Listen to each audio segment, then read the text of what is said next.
So today I'm at Grace Savour. I had a fantastic taster menu last night, but I'm just as excited about what you're going to cook for me. I'm not going to spoil it. What are we having? Fried chicken. I love fried chicken.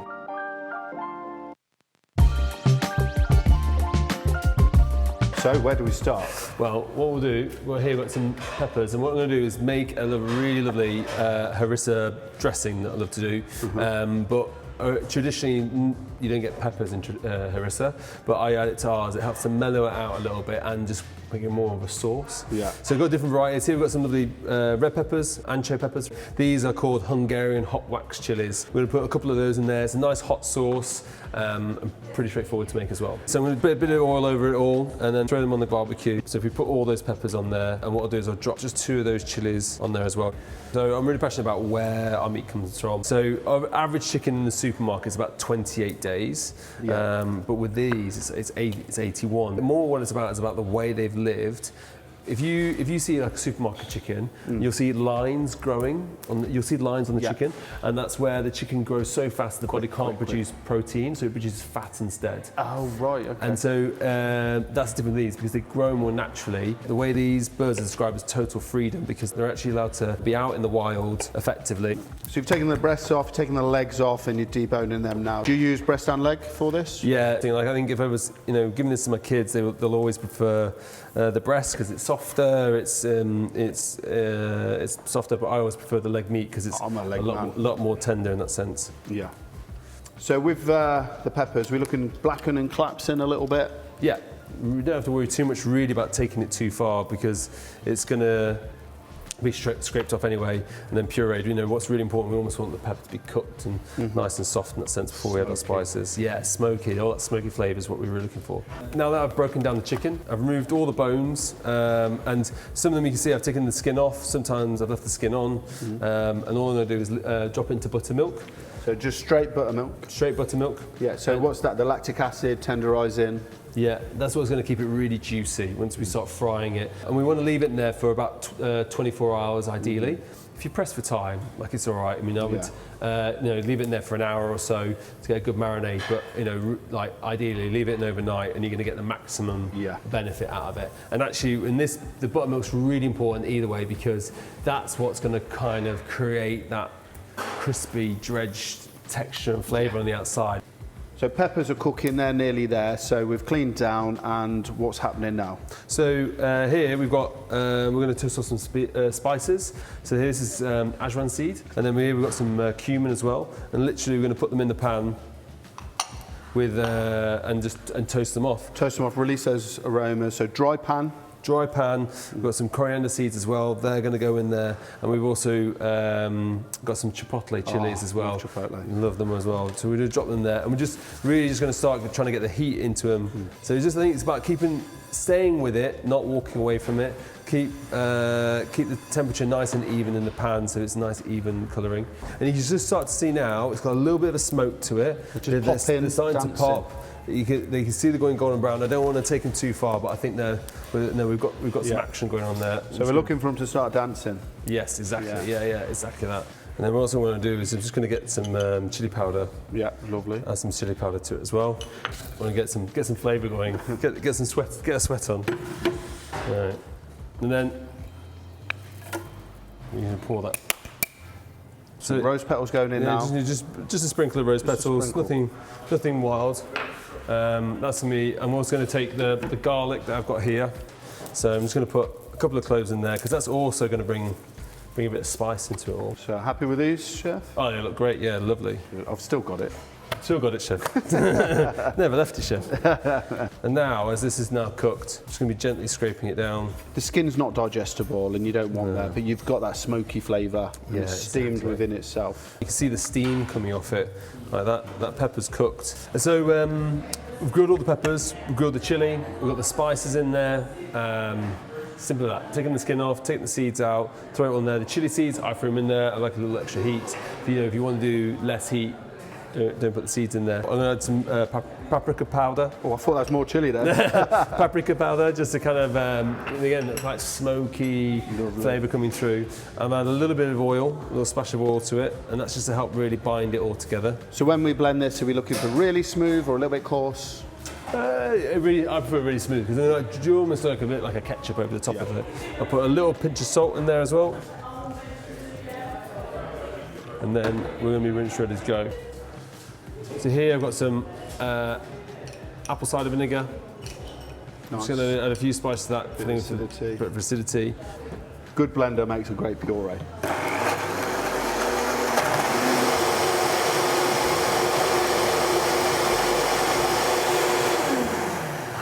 So yeah, you're getting everything. You're getting smoky, peppers, spices, that bit of rose, that floral. That's amazing. I'm just going to drop into a bowl. So I love how you're cleaning as you go, proper chef. Barbecue's gone. Yeah. So what are we on now? We're going to get some spring onions sliced up. So is that just going to be garnish on top? Yeah, a little garnish on top. Nice and sliced. Lovely. Again, if this is more for my kids, they definitely would not be eating this part. Too green for my kids. Yeah, too green, way too green. So what we've got here, we've got our chicken from yesterday that's been in the buttermilk for 24 hours. So that's helped to tenderise it, get the See the outside just breaking down. Exactly that, and it's going to mean you get that really juicy chicken in when you're frying it. In a mixing bowl, I'm going to got a combination of flour and corn flour. Just like an all-purpose flour. All-purpose flour and corn flour. So that corn flour is finer and gets that finer crunch. Yes, and it just helps, I think, maintain that crunch as well for a bit of a longer period of time as well. I'm going to mix those all in together, and then I've got a couple of spices to add to it all. So I'll start with this one here. I've got onion powder, paprika, and chili powder. Lovely. Right, we're going to pop those in there. So some of these mirror what's in the harissa, so you get that natural marriage. Yes, yeah, exactly. And this isn't like, the chili powder I'm putting here, it's not going to be spicy, but it's going to add depth of flavour to the actual crust itself. Here we've got celery salt, which feels a bit of a cheat code really in some respects because it's adding saltiness, but it's also adding a bit of vegetable background to it. And then one of my absolute favourites, I think it just does wonders to anything, is garlic powder. Yes. Especially for stuff like this. Yeah, especially for stuff like this. Yeah. There's not really much that garlic powder can't fix. You know? So and now I'm just going to mix them all together, make sure all the spices are all nice and evenly mixed. What we're looking to do when we're dredging the chicken is we want lumps. It's always when you're having fish and chips and the real crispy bits of batter, it's just like that. So when I pick it up, I want it to be dripping and kind of almost in some respects, I can get some of that buttermilk and flick it into the flour. And we want to create some of those lumps in there. And then so I'll drop the chicken, my chicken pieces in there. At one point I actually used to run a luxury hotel in Oslo called The Thief. Yeah. And we used to run a brunch menu. And this is kind of where it all started with this, and thought, we really wanted to develop something that people would really love, that would feel special in that sense of how do we do a really good fried chicken. So yeah, I can see all of these little clumps and things, and that's the good stuff. That's how we know we're going to get a really delicious fried chicken. I'm going to add a couple more pieces in there as well, and you can see there's like lumps building up in the flour. And we really want those lumps like there. We've got lumps there. Yeah. Those lumps are going to stick to it. Wow. And get it really crispy and really delicious.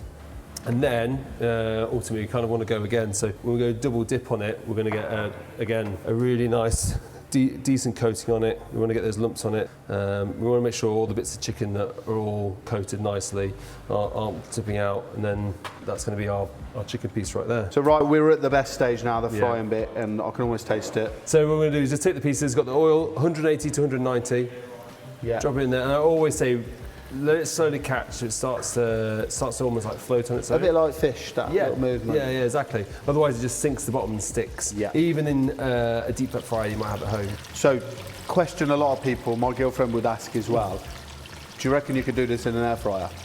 I reckon so. It's not something that I've done before, and I would say a deep fat fryer has always been better because it's the oil that's sort of bringing that juiciness, that intense heat, but also that kind of intense crispiness. All over cooking, yeah. Exactly. For me, I'd say you can. It's just not going to be as good. Healthier, okay, but not as good. Yeah, and I think if that's your purpose, you want something that's healthier, I think that's going to be the right option to go for. So it's not been in there that long, but that's so crispy. Yeah, lovely colour, and I can see all those knots and lumps. We're going to take this now, we're going to fry it all up, and then we'll just put it in the oven for about 2 or 3 minutes. It's going to be ready. If I was programming this, I would, you always want to see your chicken come to 72. Yeah. But what I would do is I would probably cook it to 68, take it out, let it rest. You've got all that you've got all that intense heat on the outside, And it becomes a little oven, doesn't it, with that coating? And it really does. And we therefore don't want dry chicken. And obviously the buttermilk is going to help us there. So all fried, crispy. Now just a couple of minutes in the oven. A couple of minutes and we're good to go. So are we ready? I'm hungry. Shall we go? We're ready, Chef. Yeah, We're ready. come on. So got all the chicken. It's all come up to 72 now, so we know it's cooked. But we didn't bring it up to 72 when we got it out of the oven, so it's nicely rested up there. Chicken's nice and crispy, and we're ready to go. And now, obviously, you can do it in different ways. We've got the hot sauce. You can just take some and just drizzle it over the top. So then it's nice if you're having some friends over as a little sharer. Oh, perfect. You just drizzle the sauce over. A few beers, football on. Oh, Chef, why don't we do that now? And then we're just going to get some of the spring onions and then just to finish them over the top onto a winner. Brilliant. Wow, that looks awesome. I'm going to get stuck into this. I can't wait. Thank you. So this is a bowl for one, yeah? I'm not sharing. Right, let's get stuck in. Need to get some more of that harissa. That's delicious. I need some more of this, actually. Feel your boot, Chef. But it's got everything you want. Crunchy, so juicy, that chicken. This is how you do fried chicken. If you want to see one of your favourite dishes, get in the comments. Tell us what you want to see our chefs cook.